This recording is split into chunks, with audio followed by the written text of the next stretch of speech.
Voici donc ce que nous représente ce schéma qui étudiait les rapports péritoniaux de l'ensemble duodénum-pancréas.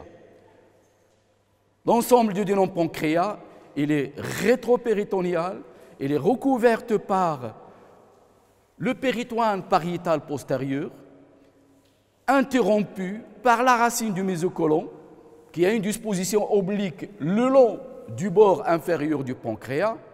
Le péritoine pariétal postérieur continue à recouvrir l'ensemble. Il arrive une deuxième interruption représentée par cette racine qui est un trajet oblique du haut vers le bas, de la gauche vers la droite. C'est la racine du mésentère, la racine donc de l'intestin grêle. Retenons finalement, si on peut récapituler, l'ensemble du duodénum pancréas, il est rétropéritonéal, ou plus exactement, si on revient à l'embryologie, il a été rétropéritonisé, sauf le premier segment, D1, qui est entièrement péritonisé et qui représente donc la limite inférieure du petit épiplon. Je vais avoir besoin maintenant d'une coupe sagittale qui va me montrer comment sont déployées les structures derrière ce duodénopancréas. Pour cela, donc, je vais me mettre du côté droit. L'orientation de mon schéma, qui est une coupe sagittale du duodénopancréas, montrant quoi? Montrant toujours les rapports avec le péritoine. Ce schéma va être orienté comme ici, c'est-à-dire du côté droit, de la droite de mon tableau, c'est la partie postérieure, et le haut à la partie supérieure. Partie postérieure, on sait que le duodénopancréas il est fixé en arrière. Donc, automatiquement, on va avoir le rachis lombaire que je représente simplement par ces deux traits avec les disques intervertébrales. En avant, l'élément principal qu'on a vu depuis l'embryologie, c'est l'aorte abdominale qui descend sur le flanc gauche du rachis lombaire.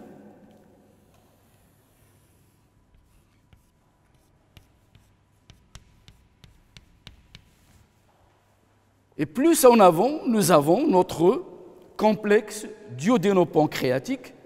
Comme on est en coupe sagittale, cela veut dire que notre coupe va passer par le troisième duodénum en bas et en haut par l'isthme du pancréas. Donc, le pancréas a présenté un isthme à ce niveau-là, la limite inférieure du l'isthme. Plus bas, c'est ce qu'on a appelé le petit crochet à ce niveau-là, qu'on a appelé le crochet du pancréas, va être représenté par cette formation intimement liée au troisième duodénum qui a été pris dans notre coupe ici. L'ensemble est recouvert. Je sais que la limite supérieure de mon pancréas est en regard de L1. Donc, la vertèbre en face ici ne peut être que la première vertèbre, L2, L3, L4. Ce complexe duodénopancréatique, il est recouvert, nous venons de le voir ici, par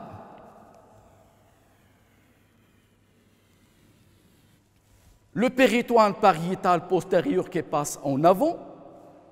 Et nous avons dit que ce péritoine est interrompu par quoi? Par la racine du mésocôlon transverse qui va vers l'avant. Cette racine déploie son méso pour aller vers le côlon transverse et donner se collait avec son, ou se continuait plus exactement, avec son péritoine viscéral. Après cela, le péritoine pariétal continue son trajet vers le bas avant de connaître la deuxième interruption qui correspond, elle, au mésentère, c'est-à-dire au méso de l'intestin grêle.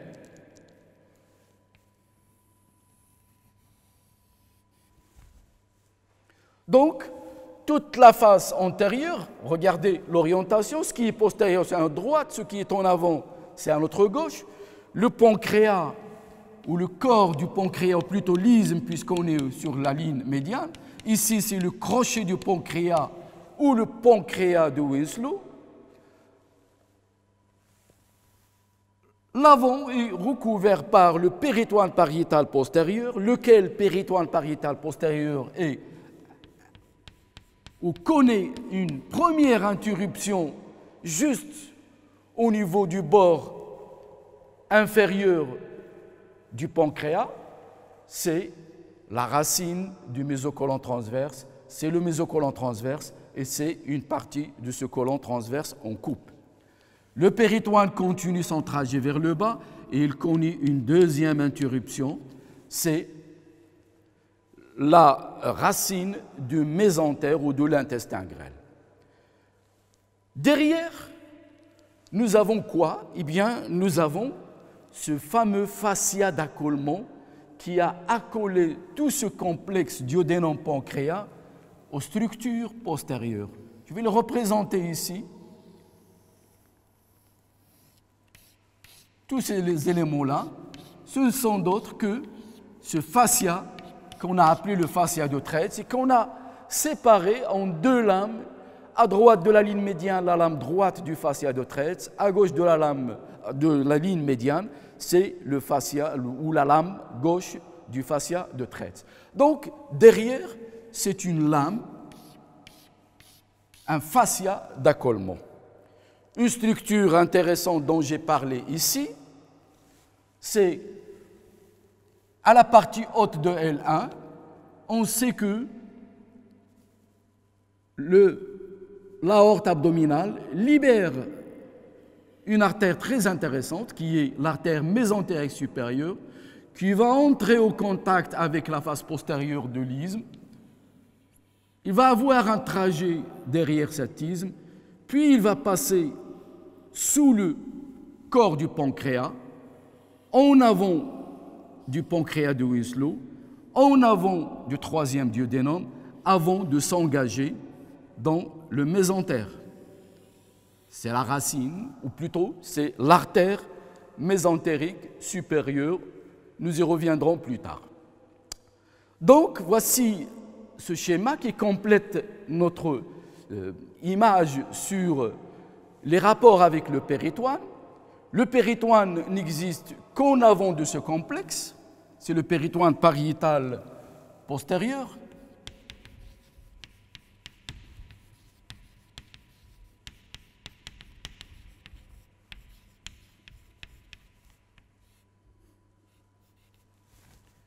Interrompu d'abord par le mésocolon transverse et surtout sa racine. Ici, c'est le mésentère.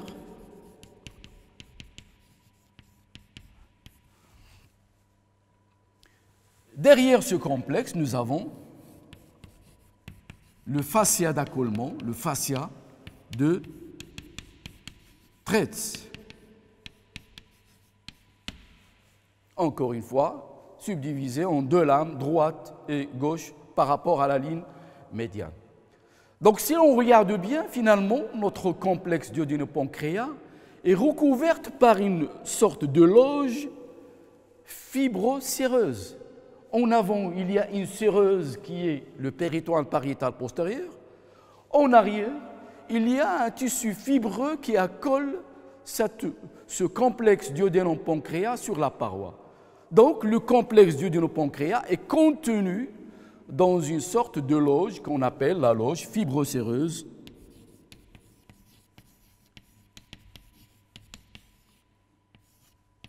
Fibrocéreuse du duodéno-pancréas ou du duodénum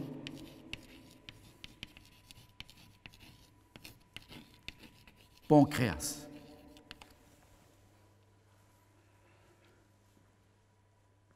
Les rapports avec les viscères vont se faire par rapport justement à cette loge fibrocéreuse. Il y a des rapports avec des structures à l'intérieur de la loge. Déjà, on connaît un de ces rapports, c'est l'artère mésentérique. Et il y a des rapports, des structures qui entrent en contact avec le duodénum et le pancréas par l'intermédiaire de cette fameuse loge fibrocéreuse. Donc voici les rapports avec le péritoine, séreuse en avant, péritoine pariétal postérieur, fascia de Treitz en arrière. La séreuse, il cache l'ensemble de la face antérieure, mais il est interrompu par la fixation des racines. En haut, la racine du mésocôlon transverse, en bas, la racine du mésentère. Qu'en est-il des rapports à l'intérieur de la loge? C'est-à-dire qu'on va ouvrir cette loge et on va voir quelles sont les structures qui rentrent, ou qui entrent plutôt, en rapport avec notre duodéno-pancréas. Les plus importantes, je vais vous le dire tout de suite, ce sont les rapports postérieurs. Ce sont les structures qui viennent coller au duodénum et au pancréas par en arrière, à l'intérieur de la loge, c'est-à-dire entre le fascia de Treitz et corps, tête et queue du pancréas avec le duodénum. Pour les illustrer, j'aurai besoin d'une vue postérieure de l'ensemble duodénum-pancréas. Je vais me mettre derrière ce schéma. Au lieu de regarder par en avant, je me mets derrière et j'enlève le fascia de Treitz et le rachis et je regarde qu'est-ce qui se passe. Bien. J'aurai donc toujours pour orientation qu'il ne faut jamais oublier le haut vers le haut. Et du côté gauche, cette fois-ci, va être effectivement le côté gauche du duodéno-pancréas, c'est-à-dire à côté de mon tableau, la rate, la queue du pancréas.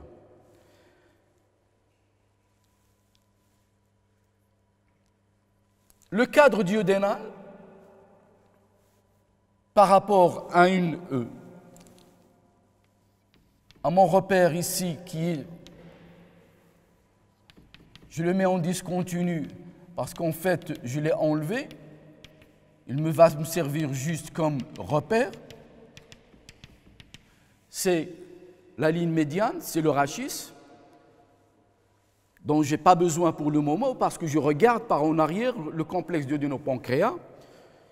Il me sert là comme repère pour ne pas déborder sur donc l'emplacement réel de notre duodénum-pancréas.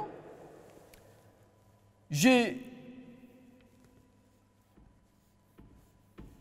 le premier segment duodénal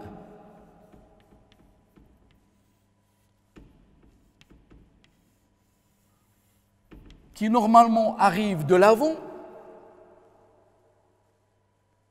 On est bien d'accord derrière le duodéno-pancréas, l'estomac il est plus en avant, par rapport au tableau il est en avant, et le premier segment il vient de l'avant, derrière le tableau si je peux dire, il arrive en arrière, il va se continuer à trajet postérieur court avant de rencontrer le premier angle qui est l'angle genius superus. Ensuite, le deuxième duodénum qui descend, le genius inférus, le troisième duodénum, le quatrième ouvert et l'angle duodéno-jugénal. C'est exactement l'image en miroir de ce qu'on a vu tout à l'heure, c'est l'inverse de ce qu'on a vu. Ici, c'est le bulbe, dont la majeure partie est en avant, parce qu'il n'est pas dans le même plan que le reste du cadre duodénal. Et là, j'ai mon cadre duodénal. Cadre duodénal, toujours intimement lié. Pardon, j'utiliserai toujours les mêmes couleurs, c'est-à-dire le crochet pancréatique ou le petit pancréas de Winslow, avec la tête intimement liée au cadre duodénal,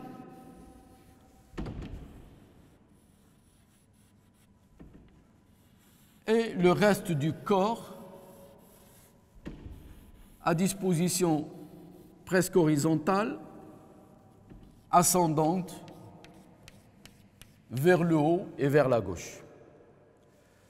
En regard de la ligne médiane, c'est une partie rétrécie que je représente ici. En fait, il correspond à l'isthme. Isthme, c'est la partie cervicale, c'est le col.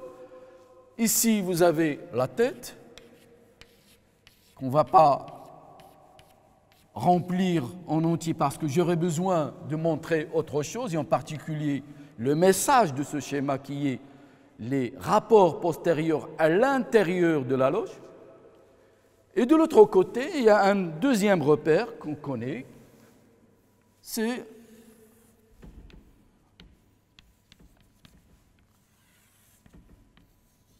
la rate disposée loin vers la gauche.